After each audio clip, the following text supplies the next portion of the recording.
Si no te mueves en el sector tecnológico, lo normal es que no tengas ni idea de quién es el protagonista del capítulo de hoy. Él se presenta más o menos así. Crecí en una familia monoparental, con mi madre trabajando, estudiando y criándonos a la vez a mi hermano y a mí. Desde muy pequeños nos acostumbramos a que no hubiera nadie en casa. Éramos muy autosuficientes. Tuvimos muchas dificultades, pero todo el mundo las tiene. A mí me ayudó de muchas maneras. Éramos inmigrantes pobres. Mi padre vino a Estados Unidos, era un farmacéutico en India, pero su título no era reconocido aquí y acabó trabajando en una ferretería. No era el mejor entorno para crecer. Mis padres, de hecho, se separaron. Mi madre, a pesar de todas las dificultades, nos dio un amor incondicional y constante. Aunque no tengas nada en la vida, si tienes al menos a una persona que te quiere incondicionalmente, eso hará maravillas para tu autoestima. Vivíamos en una parte de Nueva York que no era muy segura, así que me iba a la biblioteca a pasar las horas cuando acababan las clases hasta que cerraran. Y luego me iba a casa. Esa era mi rutina. Nos habíamos mudado a Estados Unidos cuando yo era muy pequeño y no tenía muchos amigos.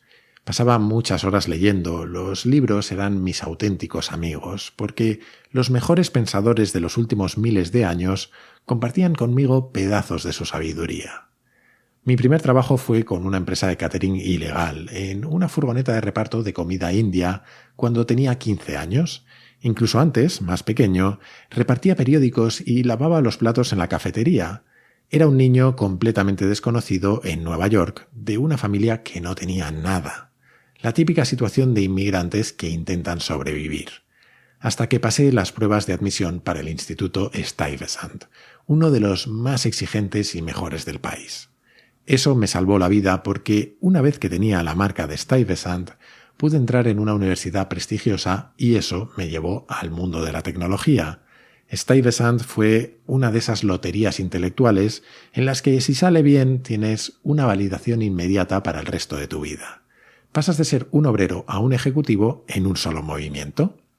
En Dartmouth estudié económicas e informática y durante algún tiempo pensé que me doctoraría en económicas. Hoy soy inversor más o menos en 200 empresas, soy asesor y consejero de algunas y también socio minoritario de un fondo de criptomonedas, porque creo mucho en su potencial. Estoy siempre trabajando en algo nuevo, siempre tengo algún proyecto personal. Todo eso, claro, además de ser el fundador y presidente de AngelList. Nací pobre y miserable y ahora tengo mucho dinero y soy muy feliz. He trabajado mucho por conseguir ambas. Por el camino aprendí algunas cosas y algunos principios e intento compartirlos de una forma que pueda servirle a todo el mundo, para que tú también puedas descubrirlos por ti mismo. Porque al final no puedo enseñarte nada, solo puedo inspirarte y quizás darte algunos consejos que puedas recordar. Este, más o menos, porque lo he traducido yo, es con su humildad habitual, Naval Ravikant.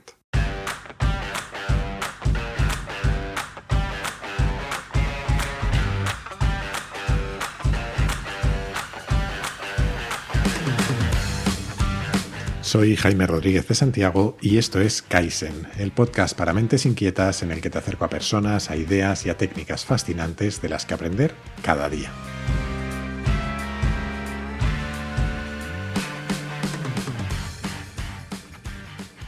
Reconozco que Naval es un personaje que me inquieta. Por un lado, es evidentemente un tipo enormemente inteligente con una vida apasionante.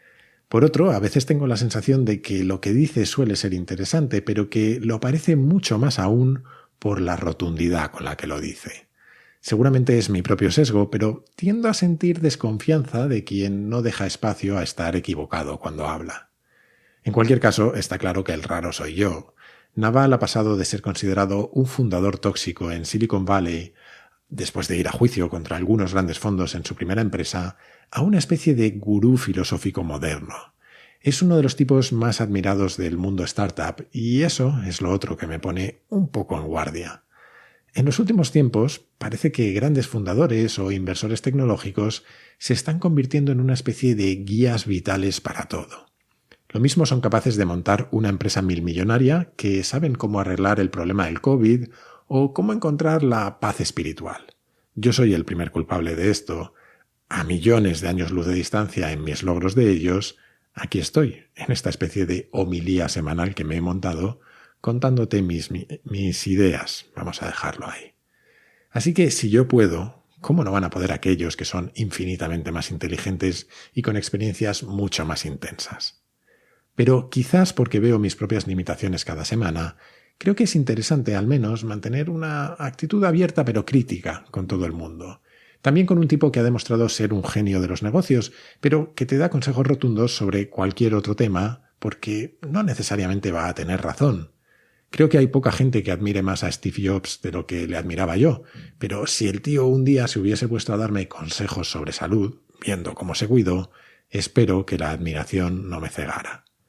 Si he hecho esta apelación al espíritu crítico, que creo que es muy sano y que el propio Naval aprobaría, es básicamente porque es un tipo brillante.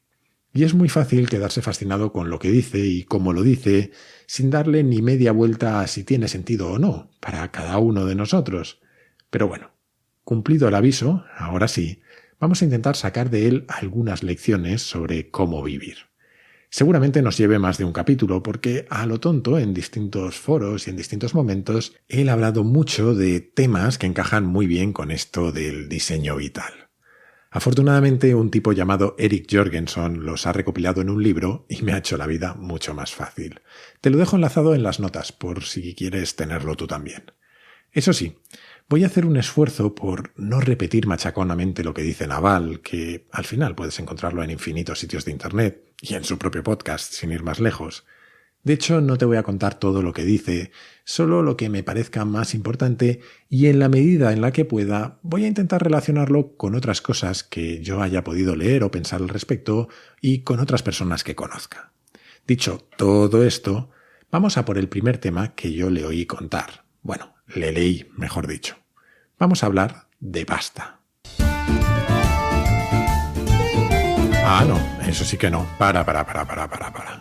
Ya sabía yo que se me iba a colar el Buitoni por aquí. Pues eso sí que no. O patrocinas el podcast o no sales. Y hablando de patrocinar el podcast, déjame contarte un par de cosas.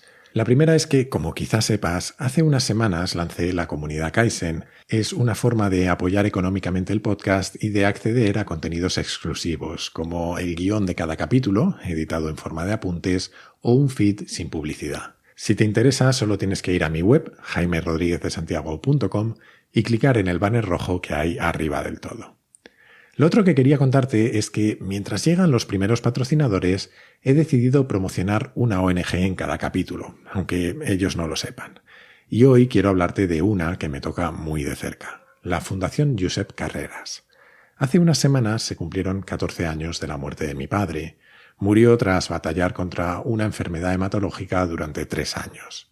Precisamente a eso se dedica la Fundación Josep Carreras, a luchar contra la leucemia y otras enfermedades hematológicas.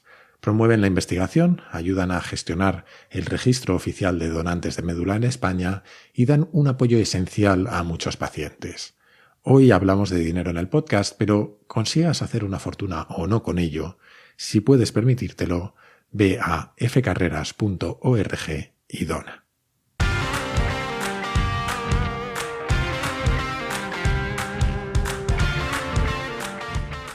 Al hablar de dinero, Naval parte de una idea. Generar riqueza es simplemente una habilidad que podemos aprender. Si eres como yo, oyes esto y te quedas con cara de tonto. ¿Cómo no se me había ocurrido aprender a ser rico? Y yo aquí gastando el tiempo trabajando. De hecho, Naval va un poco más lejos. Con su inseguridad habitual, el tipo dice que le gusta pensar que si perdiera todo su dinero y le soltáramos en una calle cualquiera de cualquier país de habla inglesa, en 5 o 10 años volvería a ser rico porque es un conjunto de habilidades que ha desarrollado y que cualquiera puede desarrollar. De hecho, se marcó un hilo larguísimo en Twitter que se hizo hiper famoso y que se titulaba «Cómo hacerte rico sin necesidad de tener suerte». ¡Ole! Te lo dejo enlazado en las notas del capítulo. El caso es que, a pesar de lo que yo pueda pensar sobre cómo envuelve él al contenido, creo que en mucho de ello tiene razón, en lo de la suerte a medias, pero en lo demás en casi todo. Por lo general, nadie nos prepara para ganar dinero. Nos preparan, o mejor dicho, nos preparamos, que para algo tenemos responsabilidad en nuestra vida, para trabajar y que nos paguen por ello, pero generar riqueza va más allá del trabajo. Para empezar, va de entender muchas cosas que no siempre entendemos, va de entender que la riqueza es diferente del dinero o del estatus. El dinero es solo una medida, normalmente la medida del precio de nuestro tiempo. Otras veces, cuando entendemos mejor cómo funciona el sistema, se puede convertir en la medida de cuánta riqueza generamos, porque la riqueza se genera cuando ganas dinero mientras no trabajas. Sobre esto hay un libro clásico de finanzas personales que creo que lo explica mejor que ninguna otra cosa que yo haya leído. Padre rico, padre pobre, de Robert Kiyosaki. Está más visto que el tebeo, pero al menos a mí me cambió la perspectiva. Por otro lado, el estatus es, en el fondo, solo una distracción, muchas veces una de tal calibre que acaba significando la diferencia entre generar riqueza o arruinarnos. Si escuchaste la entrevista con Joan Tubau en la segunda temporada de Kaizen, te va a sonar lo que voy a decir. Estamos programados para mostrar, para señalizar al resto que destacamos sobre el grupo, de alguna manera que somos mejores que los demás. Algunos intentando que todo el mundo sepa lo buenos que son y lo mucho que colaboran con ONGs. Otros empeñados en demostrar su inteligencia, otros lo guapos o lo graciosos que son, y muchos lo bien que les va en la vida. El coche tan caro que tienen, las joyas, la casa, las vacaciones en hoteles de 5 estrellas. Nada de eso es malo en sí mismo, pero muchas veces es un obstáculo para generar riqueza. Aparentar ese estatus nos cuesta dinero ahora y sobre todo nos cuesta el dinero que nuestro dinero podría generar en el futuro. Volviendo a Naval, según él, la forma de generar dinero mientras no trabajas es ser propietario de una parte de un negocio. Casi nadie se hace realmente rico vendiendo su tiempo, trabajando para otros. Esto no significa necesariamente emprender, ni un negocio tiene que ser ni la tienda de la esquina ni Google.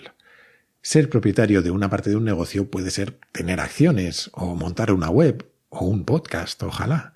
Un negocio puede ser tú mismo, tu marca, tus ideas, pero no vale cualquier forma de abordarlo. Tiene que ser escalable. Tiene que ser algo que se repita en el tiempo, que sea iterativo, que pueda tener, efectos compuestos en el tiempo, que tenga escala. Dicho de otra manera, que sea lo que sea que hagas, tiene que producir con el mismo esfuerzo o menos cada vez más. Es, en el fondo, la idea del apalancamiento de la que hablábamos en alguno de los capítulos de modelos mentales. Tienes que encontrar la forma de amplificar tus esfuerzos. Según Naval, vivimos en tiempos en los que con 2 habilidades puedes ser imparable: saber vender y saber construir. Al tío le encantan estas frases tan rotundas. Curiosamente, la semana pasada Samuel Gil y yo organizamos un encuentro en Clubhouse, una aplicación que se ha puesto de moda para charlas en directo, y una de las preguntas que nos hicieron era ¿qué habilidades considerábamos esenciales en el mundo profesional en el que vivimos? Ambos coincidimos, seguramente porque él respondió primero y a mí me faltó imaginación, pero dijimos algo así como curiosidad, aprendizaje continuo y saber comunicar. Nuestra respuesta fue diferente a la de Naval, pero creo que es porque optimizamos para cosas diferentes. Su respuesta se orienta a hacerte rico y para eso seguramente tenga razón. La nuestra, al menos la mía, se orienta a algo más genérico, a vivir en un mundo cambiante, supongo, a que si nos sueltan a ti o a mí sin un duro en una calle cualquiera de un país hispanohablante, tengamos las herramientas para que nos vaya razonablemente bien y de paso disfrutemos un poco la vida. En cualquier caso, la idea de Naval es básicamente diferénciate en algo escalable. Diferénciate construyendo conocimiento o habilidades que no se enseñan, porque si se enseñan, si son comunes, no son lo suficientemente valiosas como para que la sociedad te recompense haciéndote rico. Diferénciate en aquello que te hace único o única, en lo que puedes ser mejor que el resto. En esas cosas que te salen naturales, que seguramente no eres consciente de que se te dan mejor que al 90% de los mortales. O como hablábamos Javier González Recuenco y yo hace unos pocos capítulos, sobre lo que se te da bien y te gusta, constrúyete un conjunto de habilidades. Es casi imposible estar en el 2% mejor de una sola cosa, pero es relativamente fácil estar en el mejor 20% de varias cosas útiles. Para Naval, tienes que diferenciarte además asumiendo los riesgos y las responsabilidades de lo que haces, poniendo tu nombre en juego. Si lo haces, también asumirás los beneficios. Conviértete en alguien a quien acudir. Tú eres el producto que vendes. Esto no deja de estar muy relacionado también con otro habitual del podcast, con Taleb y esa idea que tiene de jugarnos la piel, de tener skin in the game. Hablemos también de lo de hacerlo a escala. Para Naval hay 3 fuentes tradicionales de escala, 3 formas de amplificar tus esfuerzos: la mano de obra, el capital y la tecnología. La mano de obra es la que peor escala de las 3, por más que hayamos conseguido cosas alucinantes como las pirámides, a base de echar más y más gente al problema. Y por más que nos guste además presumir de cuánta gente dirigimos, eso es, de nuevo, la distracción del estatus. El capital siempre ha escalado bien, pero en una cosa es igual que la mano de obra: requieres de otros. Dependes de que te quieran seguir o de que puedas convencerles o de que te quieran dejar el dinero. La tecnología, sin embargo, genera formas de escala en las que no dependes de nadie, especialmente ahora. Como dice Naval, tienes un ejército de robots a tu disposición, están todos en la nube y no cuestan casi nada. También tienes alcance mundial. Da igual que sea programando, escribiendo, grabando vídeos o podcast, todo eso puedes amplificarlo. Puedes escribir una vez y que se lea o que se consuma millones. Incluso si lo que produces no es escalable en sí mismo, y esto lo añado yo, no lo dice Naval, la tecnología te va a permitir hacerte accesible a todo el mundo. Otra persona que ha pasado por este podcast, Cristina Carrascosa, creo que es un buen ejemplo de esto. Ella es abogada, pero se ha especializado en blockchain y criptomonedas. Su trabajo en sí mismo a lo mejor no es tan escalable, pero la combinación de su marca personal y sus habilidades hacen que compita en realidad con muy poca gente y la conoce mucha. En el futuro, cuando en otro sitio busquen a alguien con sus habilidades, seguro que su nombre estará sobre la mesa. En realidad, ahora que lo pienso, esto de combinar habilidades de una forma diferencial es cierto para todos los que han pasado por este podcast, creo. Se ve que tengo una debilidad por estos perfiles. La última parte de aquel famoso hilo de Naval habla un poco de la actitud con la que perseguir la riqueza. Dice que no hay una habilidad que se llame hacer negocios, que evites las revistas de negocios y las escuelas de negocios y esas cosas. Que estudies microeconomía, teoría de juegos, psicología, persuasión, ética, matemáticas y ordenadores. O que te suscribas a Kaizen. Eso lo añado yo, claro. Que trabajes duro pero eficazmente, que te fijes un precio por hora ambicioso para tu propio tiempo y que lo uses para medir tus esfuerzos. Según él, tu objetivo es convertirte en el mejor o la mejor en lo que hagas y que redefinas una y otra vez eso que haces hasta que sea cierto. Y al final llegan los 2 tweets que casi más me importan de todo esto. El primero es que no hay fórmulas mágicas para hacerte rico. Esas fórmulas solo sirven para que otro se haga rico a tu costa. Y que cuando lo consigas, cuando seas rico, te darás cuenta de que eso no era realmente lo que buscabas. Pero eso es tema para otro día.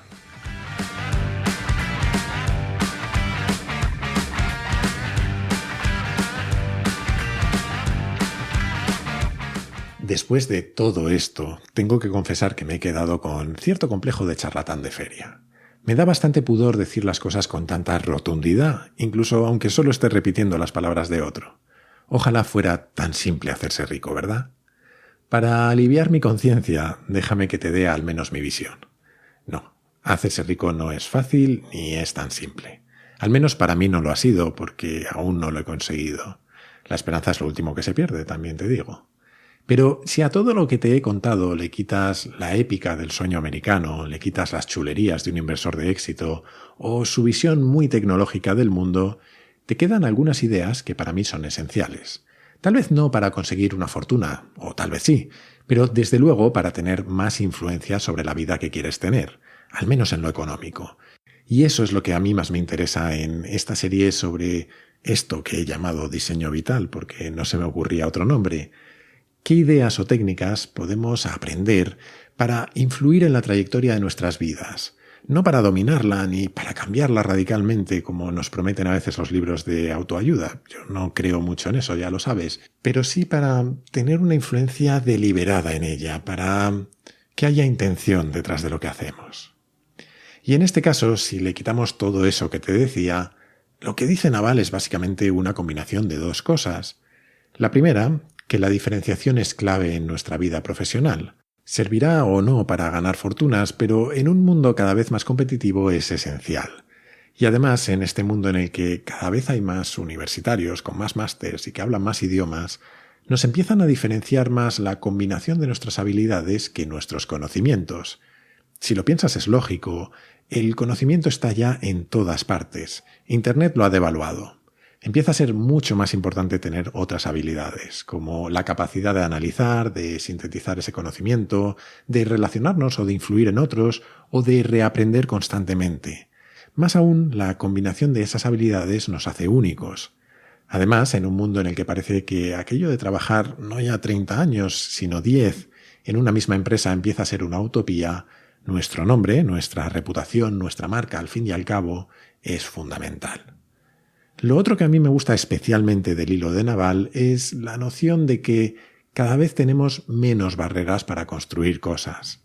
El conocimiento se ha devaluado, como decía antes, pero eso también significa que todo lo que necesitas saber está a un clic de distancia. Todo lo puedes aprender sin que te lo enseñen, y casi todo gratis. Cada vez más se generan oportunidades para lo que los americanos llaman business of one, negocios de una sola persona. Lanzar ideas, proyectos, es más barato y más sencillo que nunca. Hacer experimentos de bajo coste y posible alto impacto debería ser parte de nuestro día a día. No se trata de que todo el mundo se haga emprendedor, no me malinterpretes. El emprendimiento no es para todo el mundo y puede ser muy duro. Por experiencia propia lo digo. Pero esta es una habilidad que vale también en las empresas cuando trabajas para otros. Vivimos en un mundo que recompensa a quienes experimentan y aprenden constantemente. Y nada de esto lo digo con el objetivo de hacernos ricos. Eso podría ser, quizás, un maravilloso efecto secundario, sino simplemente con el de entender el mundo profesional que nos rodea, lo que va a esperar de nosotros y cómo aprovecharlo.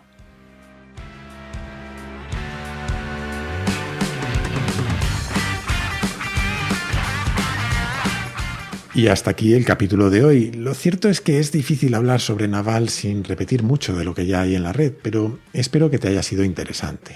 Volveremos a hablar de él más adelante, pero descansaremos un poco antes.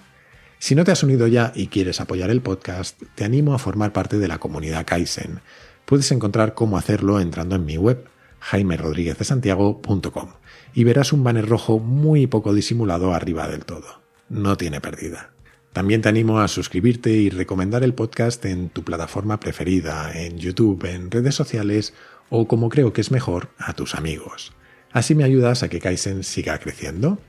Además tienes todos los capítulos y notas con mucha información adicional precisamente en mi web. Y desde ahí o desde mi Twitter, @jaime_rdes,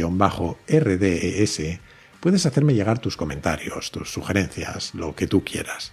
Siempre contesto, aunque a veces tardo un poco. Y esto es todo por hoy. Como siempre, muchísimas gracias por estar ahí y hasta la próxima.